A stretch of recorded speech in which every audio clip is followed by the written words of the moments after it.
Exactly. And just like fertilizer or oil or lumber, the wholesale price of NAND fluctuates based on global supply and demand. So how does the tracking actually work in practice for these investors? Well, there are independent research firms, brokerages, and spot markets whose sole function is to track the wholesale price of NAND memory on a day-to-day basis.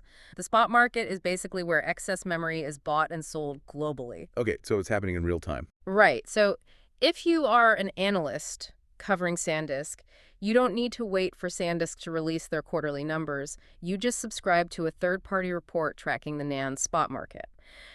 Because of the physical limitations of semiconductor manufacturing, and remember, we mentioned earlier it takes about 90 to 120 days just to process a silicon wafer through a fab, the supply side is highly predictable. Because you can't just speed up physics. Exactly. You can't just magically spin up a million new memory chips overnight.